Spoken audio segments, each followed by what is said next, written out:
This episode is brought to you by JCPenney. And if you've been to JCPenney recently, yes, JCPenney, you'll know it's becoming the way to find good clothes for prices that still make sense. They've got hidden gems for everyone and every budget, with deals and rewards that actually make a dent. If you already shop JCPenney, you feel like you know a secret. But if not, it's time to ask. Wait, am I sleeping on JCPenney? Shop JCPenney.com. Yes, JCPenney.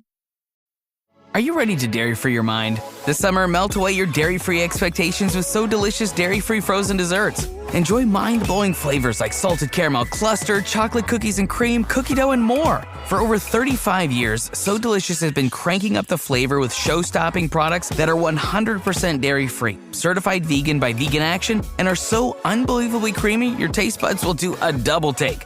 Dairy-free your mind. Visit SoDeliciousDairyFree.com. This is Optimal Relationships Daily, How I Taught My Crafty Kid to Let Go, by Rose Lounsbury of roselounsbury.com. Many of my clients are creative people, photographers, writers, teachers, and the like. One thing I've noticed about creative people is they tend to like stuff. And I have a theory about why. Creative people see the potential in everyday objects that the rest of us don't see. How do I know this? My daughter is one of those people. Sweet, sentimental, kind, artistic Mercedes. I love this girl like crazy. She's a true seer of potential. That empty donut box? It's not trash. To her, it's a few markers and some glitter glue away from becoming a comfy bed for stuffed animals. That takeaway cup? It's an umbrella. An egg carton? Add some Sharpies and it's a complex game to which only she understands the rules. And so on and so forth. I've sometimes wondered if it was a mistake to put the recycling bin next to her craft table. But I love this about her. Allow me to wax philosophical here, but I think creativity is the number one quality needed to sustain the human race. Creative thinkers invent airplanes, new medicines, and alternative fuels. Creators inspire us. They take our breath away with murals and sculpture. They remind us of our humanity, our place in the world, and our responsibility to others. The last thing I would ever want to do is crush her creative spirit. And yet, I can't have donut box animal beds littering my house. What to do? I fall back upon a tenet from my days in the public school classroom. If you want students to do something, you must teach them how.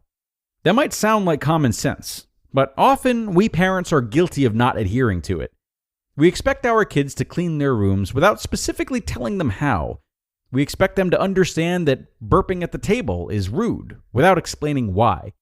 We expect our crafty kids to realize that a collection of takeaway cup umbrellas in their bedrooms equals crazy mess bordering on a health violation. Yet we don't teach them how to let go of their stuff. And to be honest, parents aren't often very good at it either. I used to save every single birthday and anniversary card because I thought I was supposed to. I squirreled away boxes of souvenirs in my attic. I kept all gifts, regardless of their usefulness to me, out of a feeling of obligation to the giver. Lucky for me, I read about minimalism as an adult and quickly realized I didn't need all that stuff. But my kids don't know that. They're doing what kids do: exploring, finding, testing, seeing. It's our job as parents to set the limits and teach them how to balance creativity and clutter. Thus, I allow my daughter to decorate her dresser top with crafty creations. She has a variety of different sized boxes in which she houses treasures. Those that don't fit in the boxes end up on the dresser top. I could allow her to accumulate stuff until it drives me insane and I yell something like, "Clean up your room, your dresser's a mess, you can't even see what's on it." And to be honest, I sometimes have to bite back those very words. But then I remember, if I want her to do something, I must teach her how. So I approach her, as I did earlier this afternoon, in the spirit of teaching. Said spirit came upon me today because I noticed she had emptied one of the larger boxes of stuff on the floor, creating a mess, but more importantly, an opportunity.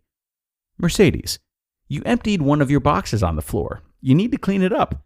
This would be a good time to decide what you want to keep and what you want to recycle." Because she is used to this drill, she followed me into her room and we sat down on the floor. At this point, I treated her like a younger version of any client. Just put what you want to keep back in the box and hand me anything you want to recycle. She began picking up items and making decisions, handing me things she no longer needed and putting her current loves back in the box. Note to parents, this will only work if you allow your child 100% authority to make decisions. I never ever question her decision to keep or recycle an item. To do so would effectively teach her that I, as the adult, have more authority over her stuff than she does. It would teach her that her opinion doesn't matter much, even if I say it does. Consequently, she learns not to trust what I say. Yikes. And it would set up a battleground of resentment in which I hope to never find myself with any of my children. If she chooses to keep everything, fine, we can try again in a month or two. Practice makes perfect, and kids will not be perfect at this the first time around. After about 5 to 10 minutes of working together, she had a collection of items she'd chosen to recycle or donate. Interestingly, she chose to let go of some notes I'd put in her lunchbox this year. I remember when she would bring these notes home from school, and I would tell her, "It's okay to recycle those notes. I'll write you another one the next time I pack your lunch." But she would respond, "No, Mama, I want to keep them." And into a box on her dresser they would go. But today, she was willing to part with all of them. Perhaps she realized, as we all eventually do, that the love and sentiment from letters and notes is not contained within the notes themselves, but within our hearts. In any case, I silently celebrated her willingness to let go. It affirmed something else, I believe. We all know when we're ready to let go of sentimental items. Another note to parents who want to try this with their kids: when I started teaching Mercedes to let go of crafts, the conversation went something like this. "You know what? When we recycle crafts, the people at the recycling center turn them into new paper, so we can have fun making more crafts. If we don't recycle, we'll run out of paper and we can't make new crafts. That would be so sad." That may sound a bit hokey, but on a global scale, it's absolutely true. It is imperative that we teach our children that resources are finite, that it is responsible to reuse and recycle whenever possible, and that sheer accumulation actually cripples our ability to create. After we were done, she still has a creative 6-year-old girl's dresser. There are visible crafts and special items. This matters to her. I doubt she'll ever love the clear countertop the way her mama does, and that's okay. A dresser like this brings her joy, and as her mom, it's my job to nurture the happiness in her life.